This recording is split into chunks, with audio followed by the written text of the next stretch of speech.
The University of Maryland in College Park is the flagship institution of the state of Maryland. It is advertised as one of the nation's preeminent research institutions, dedicated to the success and well-being of its students.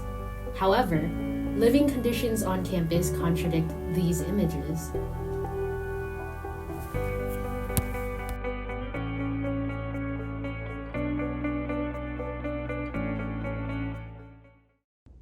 UMD has several dorms on campus that lack AC. The lack of AC has been known to pose substantial risk to a student's mental and physical well-being on campus. For instance, the lack of AC can cause dizziness, headaches, fatigue, and lack of sleep.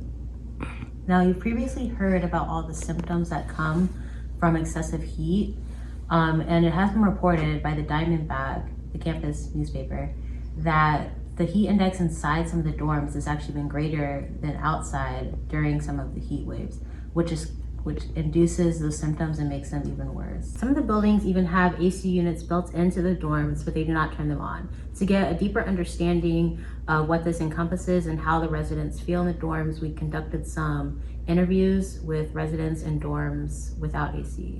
Hi, so nice to have you here. So please introduce yourself. Hi, my name is Serena. I am a Chestertown resident in the Cambridge community. My name is Varun and I live in Chestertown. Do you have AC? I do not have AC. I only have heating. How did the heat affect your living situation? It was really uncomfortable. I had a temperature measuring thing, and sometimes it would record temperatures like 89, 90 degrees.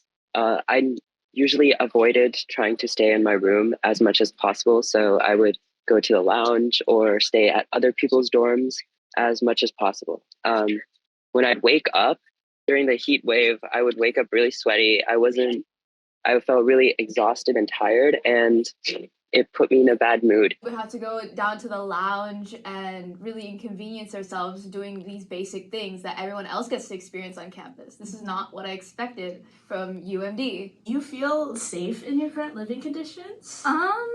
Quite frankly, no, because although I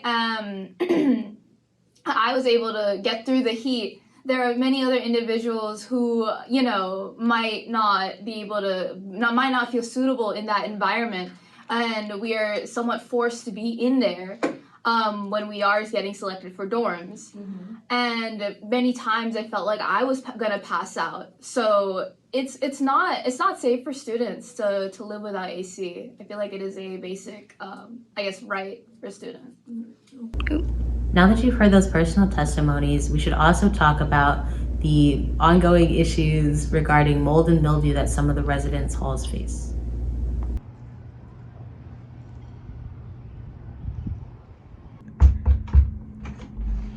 Hey, how are you? I'm good, how are you? I just been really stressed. This bio exam's just really getting on my nerves. Like, I just couldn't understand anything that was happening in lecture today. Yeah, I'm not prepared. I just want to give you a heads up if I'm coughing a little bit. My asthma's just been really bad recently. You know, that's weird. My asthma's been getting pretty bad too. Maybe it's because of the recent mold outbreaks. I know it can worsen symptoms of asthma. Maybe we should talk to someone about that. Yeah. Mold outbreaks in dorms are a chronic issue plaguing many students. This threat is particularly severe for students with chronic illnesses, especially respiratory ones like asthma. Chronic mold exposure can cause allergic reactions and trigger inflammatory responses that can be very uncomfortable and painful for these students. In extreme cases, these health impacts can turn fatal, as seen in the case of Olivia Paragal, an immunocompromised resident who tragically passed away from complications of adenovirus after continuous mold exposure. Despite a lawsuit filed by her parents, UMD released little public information about the incident, which reflects a continued dismissal of students' rights to a healthy living condition. What actions do you want to see UMD take to resolve these issues? I would suggest that the UMD administration redirects funding from new projects into improving the residence halls.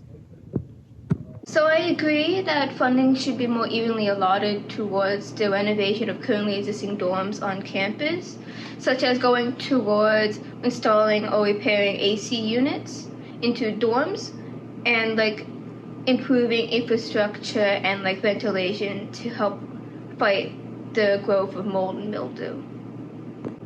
I would like to see UMD train their staff on the truly detrimental effects of dorm mold and mildew in order to take student claims seriously, because the priority of a university should be the health of their students. All of this would significantly improve on-campus student health and living conditions, leading to better safety practices for all students in the years to come.